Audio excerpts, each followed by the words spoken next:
This episode of Bronco Week is brought to you guys by our friends at 5 Star Tuning. Use the link in the description below for all of your Bronco customization and tuning needs. Guys, this right here is the brand new 2021 Ford Bronco. Yes, finally. And this is our top 5 likes and dislikes.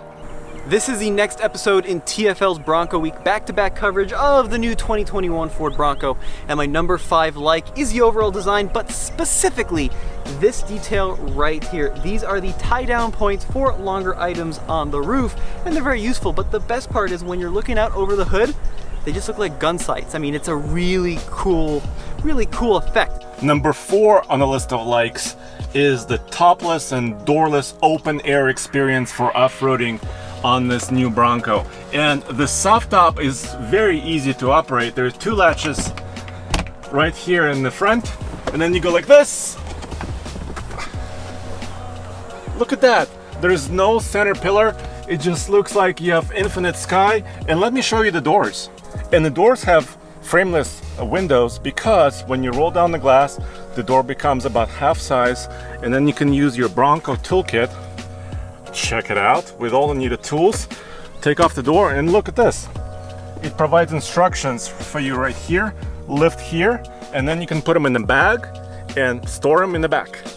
My number 3 like has to be the fact you can still get the Bronco with a manual transmission, but not just any manual transmission. This looks like a 6-speed manual, and you drive it like a 6-speed every day, but it's actually a 7-speed. If you pull up on this collar, you'll notice a gear labeled C. C for crawl, and that is an ultra low gear set. Basically, you stick it in crawl, great for off-roading, for super slow speed maneuvers, also great for pulling stumps or other stuff that you may have laying around the yard. Number 2 on the like list has to be the power choices. Under the hood of this Bronco right here is a 2.3 liter turbocharged 4-cylinder engine. And if you use premium fuel for maximum power, the rating you get is 300 horsepower and 325 pound-feet of torque. And this engine is available with a 7-speed manual or a 10-speed automatic, so you have a choice there. And of course, you do not have to use premium fuel. If you don't, the power ratings just go down a bit. But if you want more power, as most of us do, you can also choose a 2.7 liter twin-turbo V6 engine with 330 horsepower and pretty good 415 pound-feet of torque. That V6 is only made it to a 10-speed automatic, so the choice is yours.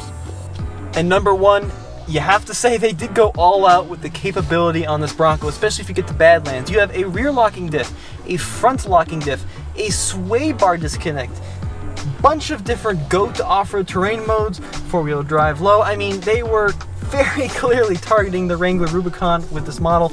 Let's start with the number 5 dislike. I'm opening the hood, right? And I'm expecting it to just open by itself, but no, there's still a prop stick.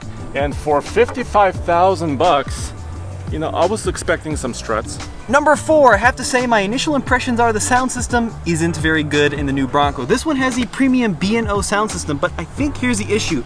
You've got speakers on top of the dash here in the front. Nothing in the doors because they come out, but unlike a Jeep, you don't have speakers up here above your head because there isn't that crossbar, which means the next speakers are all the way in the back and sounds very front heavy and just not quite as crisp as some of the higher end Jeep systems.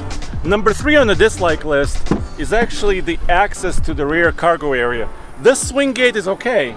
It's got a strut, it stays at about 90 degrees, it can be opened further if you want, that's awesome. But here's one issue.